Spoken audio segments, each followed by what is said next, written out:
Welcome to City Savvy Unfiltered. If you are renting in America right now, you already know one thing. $1,500 a month does not go nearly as far as it used to.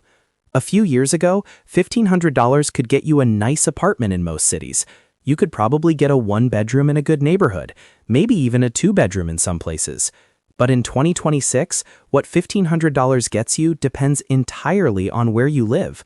In some cities, $1,500 still gets you a modern apartment with extra space, parking, and amenities. In other cities, $1,500 barely gets you a tiny studio with no laundry, no parking, and maybe 3 square feet of kitchen space. That is why today we are comparing what $1,500 rent actually gets you across America. Because depending on the city, the difference is honestly shocking. Let's start with New York City. If you are trying to rent in Manhattan for $1,500 a month, good luck. In most parts of Manhattan, $1,500 is not enough for your own apartment. You are probably looking at a tiny room in a shared apartment, maybe in an older building, and likely nowhere near the nicest neighborhoods.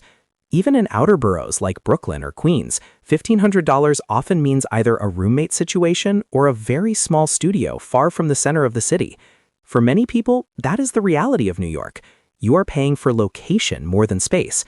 Now, compare that to a city like Oklahoma City. In Oklahoma City, $1,500 can get you a modern one-bedroom or even a two-bedroom apartment in a good neighborhood. You may get in-unit laundry, parking, a pool, a gym, and much more square footage than you would ever imagine in New York. That is one of the biggest reasons so many people are moving to lower-cost cities. They realize they can get a much better quality of life for the same amount of money. Now, let's talk about Los Angeles. In LA, $1,500 a month is tough. You might find an older studio apartment in certain neighborhoods, but in many desirable parts of the city, you are probably going to need roommates. And even then, the apartment may not be anything special. You may be dealing with limited parking, older buildings, no washer and dryer, and long commutes. A lot of people in Los Angeles spend far more than $1,500 a month just to have their own place. Miami is another city where $1,500 does not go very far anymore. A few years ago, you could still find decent apartments for that price. Now, in many parts of Miami, $1,500 may only get you a small studio or a shared apartment. And if you want to live near the beach, downtown, or trendy neighborhoods, forget it. Prices have gone way up, especially after so many people moved to Florida over the last few years. Now, let's compare that to a city like Indianapolis. In Indianapolis, $1,500 can get you a pretty nice apartment. You can often find a modern one-bedroom in a good area, sometimes even a two-bedroom, with parking, laundry, and extra amenities included. You may also have enough left over to save money, which is something renters in New York or Los Angeles can only dream about. Then there's Chicago.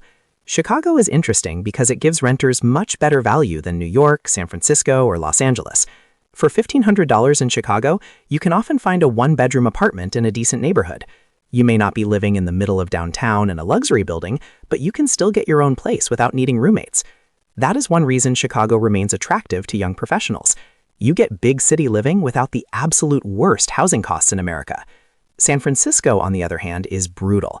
In San Francisco, $1,500 often means renting a room in a shared apartment. If you want your own apartment, you are probably going to need to spend much more. That is why so many people feel like San Francisco housing is completely disconnected from reality. You can make a decent salary and still struggle to afford rent. Now, let's look at Dallas. Dallas gives renters much better value. For $1,500, you can usually find a newer one-bedroom apartment in a decent neighborhood. In some suburbs, you may even be able to find a two-bedroom. A lot of apartments include gyms, pools, parking garages, and modern finishes. That is one reason Dallas keeps attracting so many people from more expensive states. The same amount of money simply goes further. Another city where $1,500 stretches surprisingly far is Pittsburgh. In Pittsburgh, you can often find a spacious one-bedroom or even a small house rent for that price. There are neighborhoods where $1,500 gets you a lot more square footage than you would ever expect in larger coastal cities. Pittsburgh renters also benefit from lower utility costs and less competition for apartments. Then there's Austin. Austin used to be one of the best bargains in America. Not anymore. Today, $1,500 in Austin may still get you a decent apartment, but it probably won't be as large or as luxurious as people expect. You may need to look farther from downtown or in the suburbs to really get value. Austin is still cheaper than cities like San Francisco, but it is definitely not the cheap Texas city it used to be. Now, let's talk about Nashville. Nashville has become much more expensive over the last few years.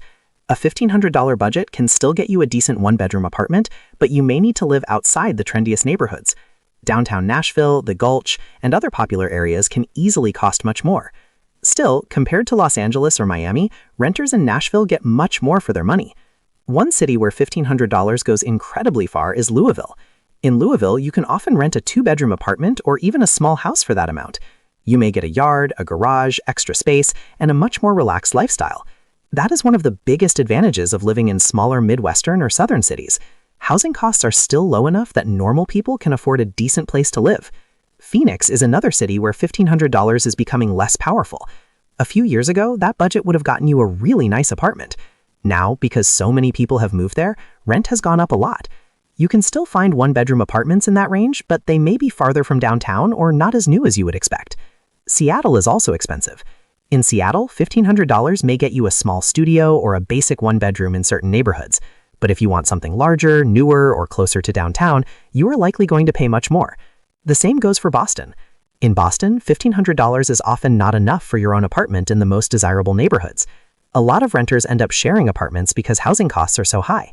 Now, compare that to places like Tulsa, Wichita, or Toledo. In those cities, $1,500 can get you a lot. You may be able to rent a house. You may get multiple bedrooms, a garage, a backyard, and modern appliances. You may even live in one of the nicest neighborhoods in town. That is the huge difference in America right now. The same amount of money can buy you completely different lifestyles depending on where you live. In one city, $1,500 gets you a room with roommates. In another city, it gets you an entire house. And that is why so many people are rethinking where they want to live. They're asking themselves, do I really want to spend $1,500 a month for a tiny studio in a crowded city? Or would I rather spend the same amount and have space, comfort, parking, and maybe even some money left over? That is one reason so many people are moving away from the most expensive cities in America. They are realizing they can have a much better quality of life somewhere else. Of course, not everyone wants the same thing.